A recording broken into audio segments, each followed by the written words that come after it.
So I titled this speech, Doing Development Differently. So let's go back to July 1944. 500 men and women from 44 countries gather at the Mount Washington Hotel in Bretton Woods, New Hampshire, to design a new global economic, trade, and financial system. Those founding fathers, 500 of them, and one founding mother, operating largely behind closed doors, gave birth to a new economic system, the World Bank, the IMF, the WTO. Now let's fast forward 68 years later to a small community a few kilometers west of Dar es Salaam in Tanzania, where students are using handheld GPS devices to collect public data on the delivery of public services, schools, health clinics, public toilets, and trash dumps, so that information can be uploaded onto a public online data map to help hold their government accountable for the delivery of improved services. Over the last 4 years, while the world has been focused on economic and financial crisis, first in the US and then in Europe, a silent revolution has been taking place in the world of development. Consider just 3 sets of facts. In 1944, developed economies, rich countries' economies' share of global GDP was about 80%. Today, 2/3 of global growth is coming from the developing world. Over the past 10 years, developing countries have grown nearly 4 times faster than developed economies, and that trend is expected to continue. In 1944, handheld receivers, radio receivers, were just being piloted largely for military purposes, and the internet was non-existent. Today, mobile phone use worldwide has topped 6 billion mobile phones being used. In Africa alone, there are 400 million mobile phone users. 33% of the global population is internet accessible, a growth of almost 500% over 10 years. In 1944, the World Bank, my institution, was essentially the only development game in town.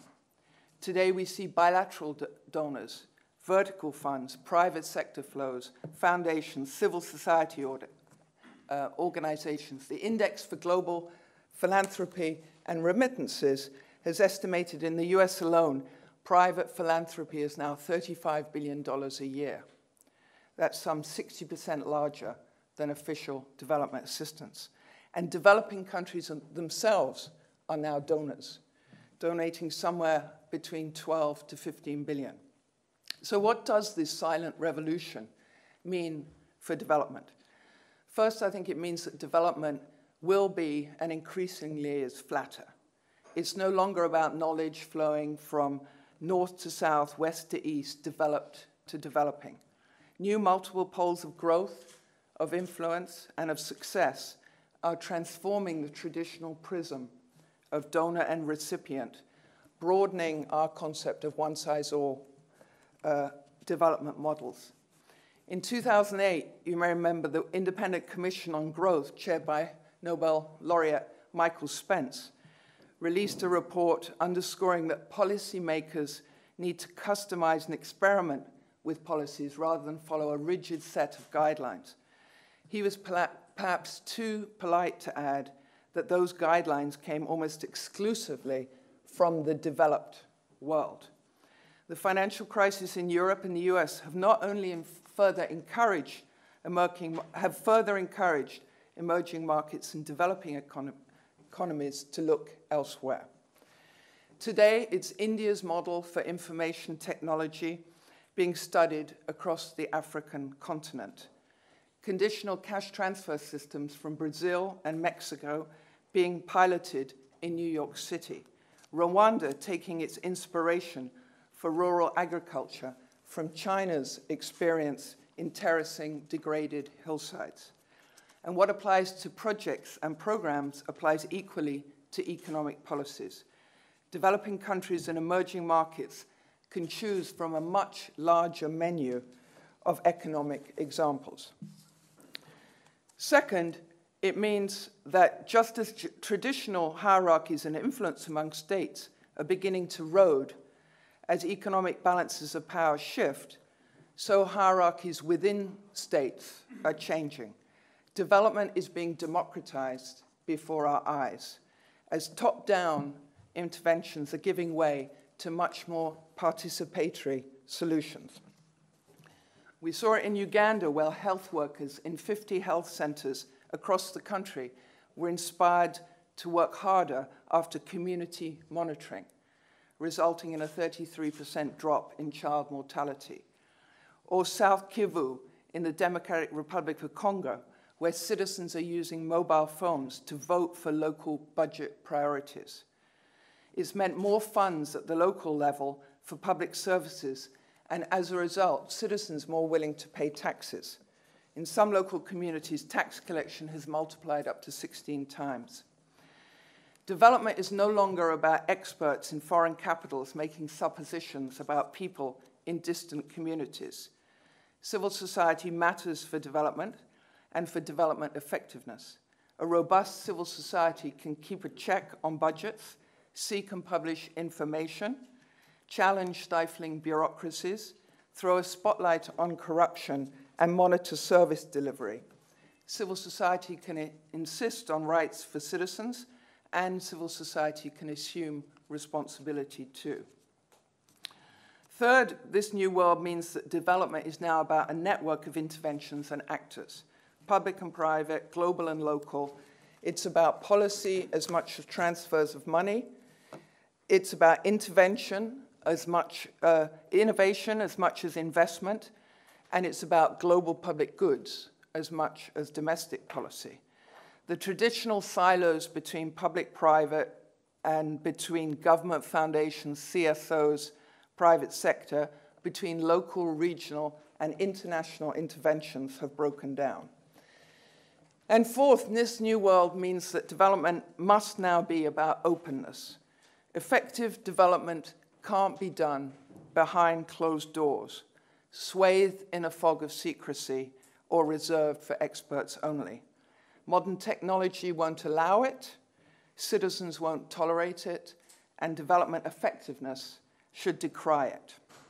This means much greater transparency, accountability, a much sharper focus on monitoring, evaluation, and results. For taxpayers who need to see that development money is spent efficiently and wisely, especially in tough fiscal times. For citizens who need to know that their government is using money properly. And for evaluating interventions that can move countries towards growth and opportunity and away from aid dependence. So you put all these changes together: flatter development, more democratized, citizen-centric development, network development, and open and results-based development, and you have a very different world from the world of 1944. A very different world in terms of power relationships, a very different world in terms of economic balance of power, a very different world in terms of who are now providing the examples for developing countries to follow, and a very different world in terms of the role of citizens and voice within their own countries. So let me take a few minutes to just say, what does that actually mean for an institution like the World Bank? And maybe I can talk about this one area of knowledge twinned with technology. As you know, the World Bank has long been about more than finance, though our name might suggest otherwise. We've had a long history of producing economic and sector analysis. Our annual World Development Report has very often been the cutting edge of pushing the frontiers of development thinking. But the World Bank certainly doesn't have all the answers. Today, as we see it, the bank needs to act increasingly as a convener, a connector of knowledge, engaging experts, citizens, governments around the world. And technology is fast appearing as the game changer in that equation. Mobile devices are helping inform the impact and reach of development projects. Technology is transforming the face of disaster relief. GPS-enabled cameras are providing a lens into work in remote, conflict-affected areas like Afghanistan. Data is helping deliver transparency and share knowledge beyond borders.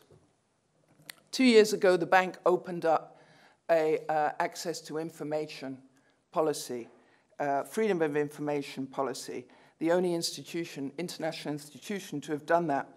We're now publishing over 8,000 sets of indicators, and we're publishing all our intellectual work in an open source repository, meaning it can be used, reused, re-commercialized by anyone in the world. We're helping other countries build open data platforms. Kenya, for instance, has been the first country to have an open data initiative.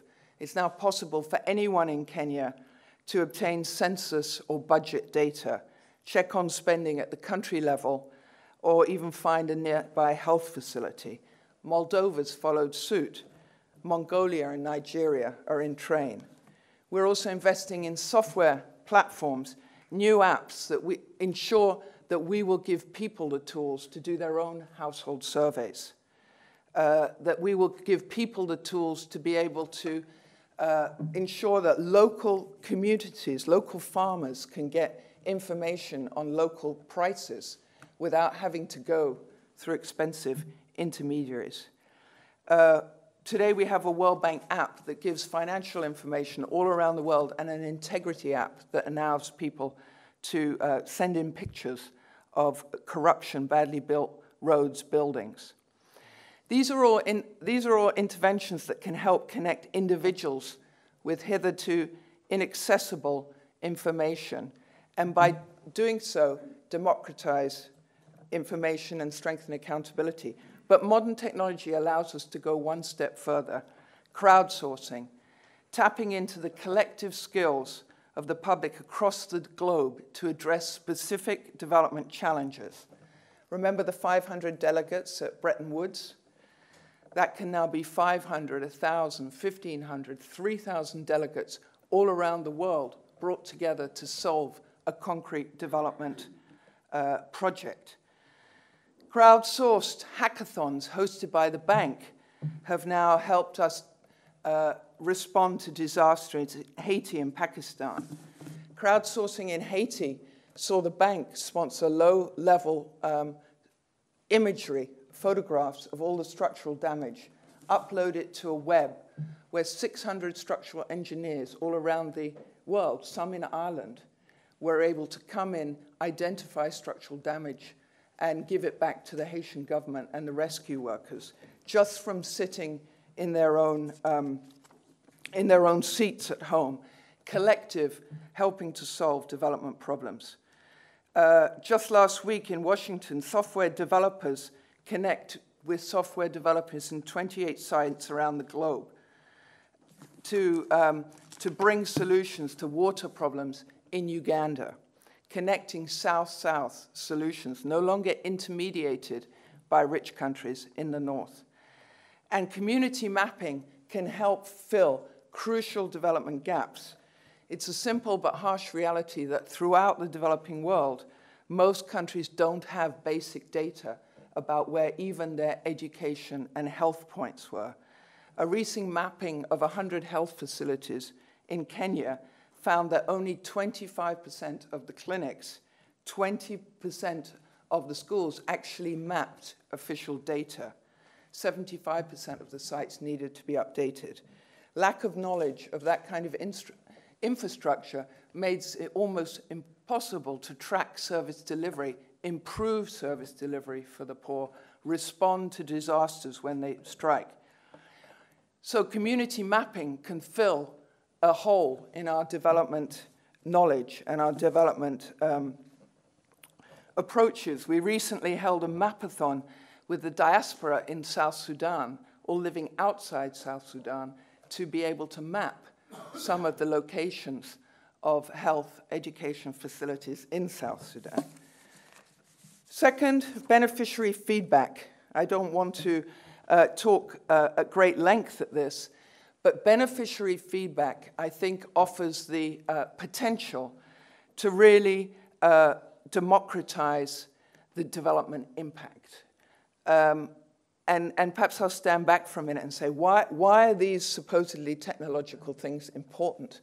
They're important because for the first time, technology combined with a recognition that development answers are shared by all developing countries can bring us together to create better solutions.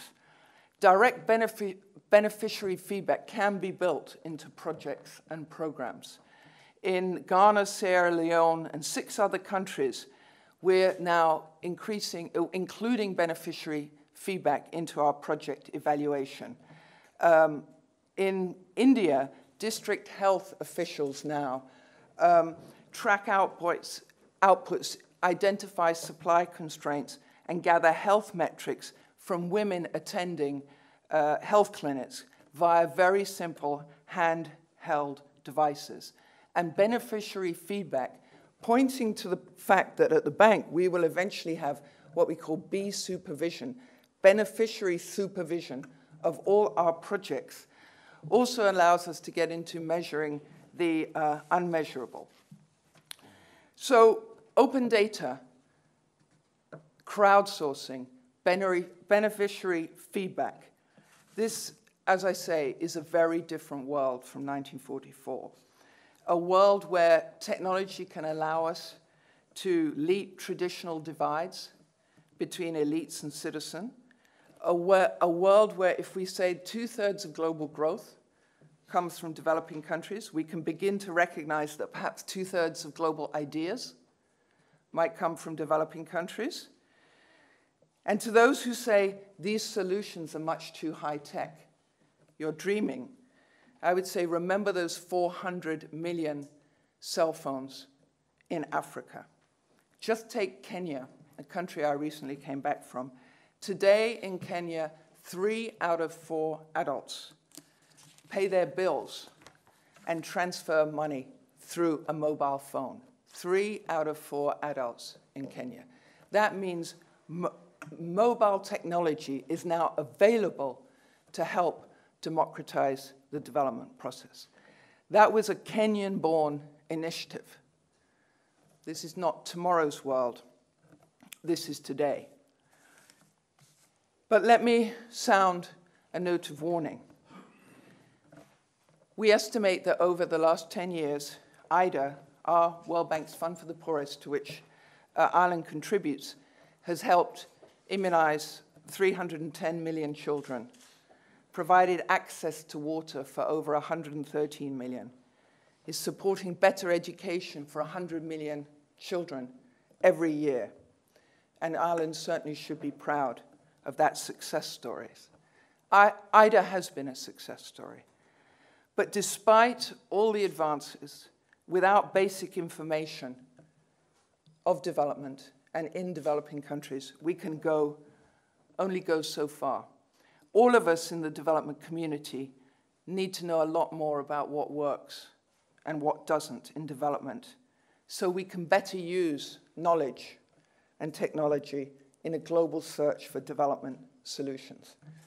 Yet, despite opening data, despite crowdsourcing, despite beneficiary feedback, despite the enormous amount of global knowledge we have on development and the decisions we are taking in governments, in civil society, and international institutions every day about development, the stark reality remains that though data collection around the world has improved, we still know much too little to be comfortable that we're not making policy in the dark.